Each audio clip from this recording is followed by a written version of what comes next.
यंदा प्रशांत महासागरामध्ये अल निनोचा प्रभाव उद्भवणार असून त्यामुळे जून ते सप्टेंबर या कालावधीमध्ये देशामध्ये सरासरीच्या 90% पावसाची शक्यता आहे। अल निनोचा मोठा फटका महाराष्ट्राला आणि विशेषतः विदर्भ, मराठवाडा आणि पश्चिम महाराष्ट्र या कॉर झोनला सुद्धा बसणार आहे। सुमारे 43% कमी पाऊसमानाचा अंदाज भारतीय हवामान खात्याने व्यक्त केला आहे।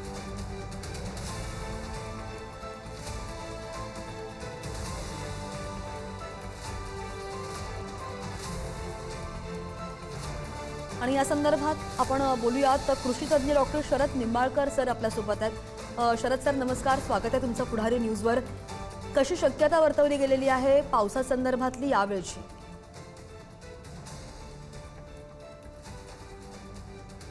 म्हणजे केरळमध्ये जो येणार होता तो काही कारणाने, काही भौगोलिक कशा प्रकाराने तो आता लक्षद्वीप आणि तिकडे म्हणजे अरबी समुद्राकडे तो तसा वळला पाहिजे होता, तो नाही आहे।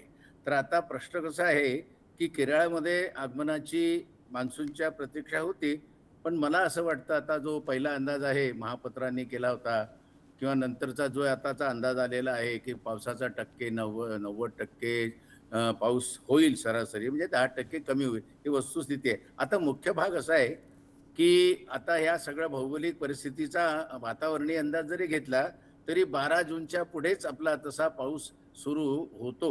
म्हणजे आजकाल आता ते मृग नक्षत्राचं गणितही बिघडलेलं आहे आणि असा अंदाज आहे की 24 जून पासून चांगला पाऊस हा येणार आहे। आता हा भाग जरी असला तरी आपला भाग महाराष्ट्रही आणि इतरही भाग एवढे मोठे आहेत की त्याच्यामध्ये स्थित्यंतर आणि व्हेरिएशन होतच असतात। आणि म्हणून एक गोष्ट आता शेतकऱ्यांनी या सगळ्या परिस्थितीमध्ये घ्यायची आहे की सहसा चांगला पाऊस झाल्याशिवाय, चांगला पाऊसचा अर्थ असा की 100 मिलीमीटरच्या जवळपास पाऊस झाल्याशिवाय, आता 100 मिलीमीटरचा पाऊस झाल्याशिवाय पावसाच्या सरी येतील आणि ताबडतोब जर आपण पेरणीची जर व्यवस्था केली तर आपले म्हणजे बरेचदा पहिली पेरणी, दुबार पेरणी, तिबार पेरणी अशी वेळ आपल्यावर येऊ शकते आणि त्यामध्ये संसाधनाचा खर्च, बियाणांच्या जुळवाजुळव हा प्रकार होऊ शकतो। म्हणून एक सावधगिरी आता याच्यामध्ये बाळगायची अशी, आता शेतकरी तसे आपले हुशारच आहेत, त्यांना या परिस्थितीची जाणीव असतेच, पण परंतु मोसम चाललेला आहे आणि पाऊस एक येऊन गेला आणि मग पेरणीची घाई जर होते आणि उघाड पडली तर मग मला नुकसान होतं। आणि म्हणून 100 मिलीमीटर म्हणजे कसं समजायचं, 4 इंचाच्या जवळपास पाऊस। आता 4 इंच कसं शेतकऱ्यांकडे मोजमाप म्हणतं थोडंच आहे। मग आता त्याच्यामध्ये एक म्हणजे पाऊस पडला पेरणी योग्य की नाही याच्यासाठी वरचा थर काढून मातीचा गोळा तयार करायचा, मातीचा गोळा तयार करून चांगला बॉल सारखा त्याला दाबायचा, वर फेकायचा आणि झेलायचा।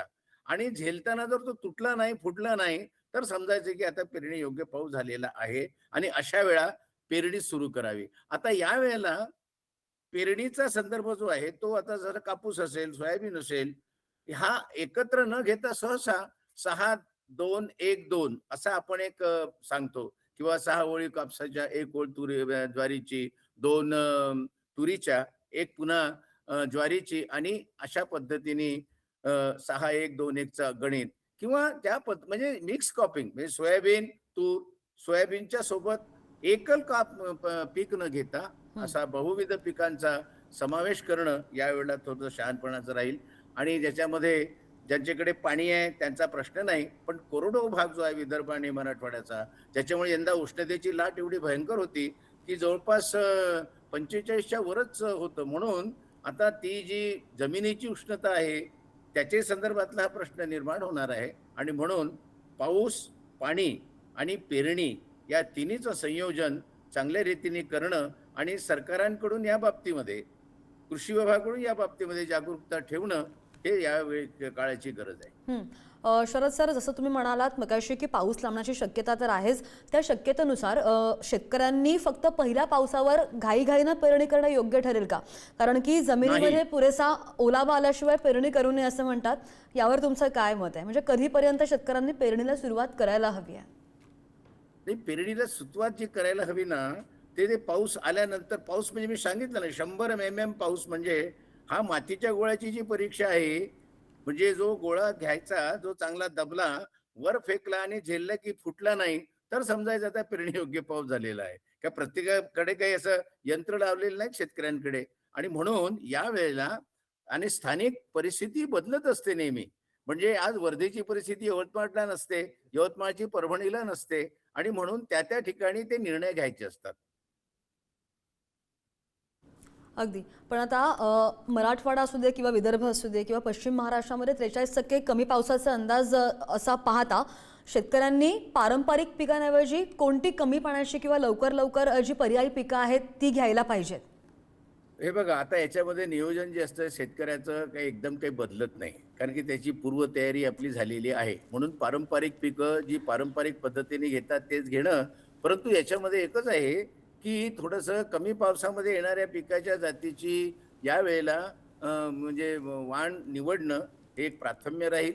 त्याच्यानंतर खताच्या बाबतीमध्ये जी मात्रा आहे ती जपून द्यावी लागेल आणि या संदर्भातला जो बहुपिक पद्धती ही अंमलात जर आणली तर त्यामुळे चांगलं राहील असं मला वाटतं. सर, एक शेवटचा प्रश्न विचारते. अल निनोचा प्रभाव नेमका कोणत्या महिन्यामध्ये जास्त असू शकतो जेणेकरून शेतकरी पेरणीची वेळ ठरवू शकतील?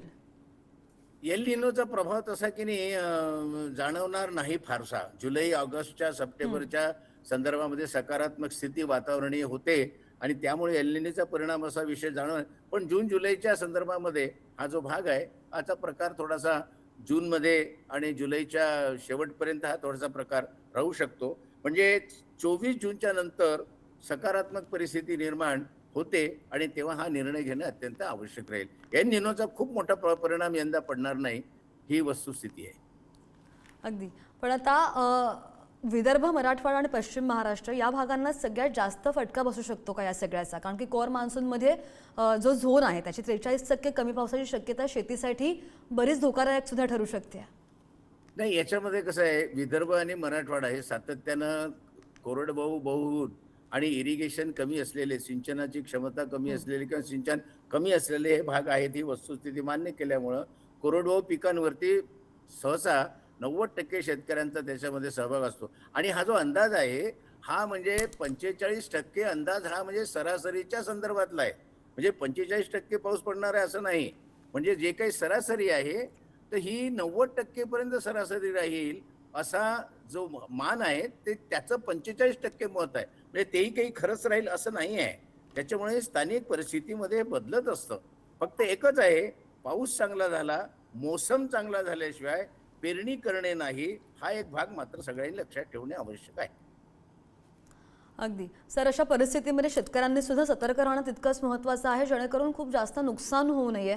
धन्यवाद शरद सर, तुम्ही पुढारी न्यूजशी संवाद साधला आणि सविस्तरपणे मार्गदर्शन केलं त्यासाठी.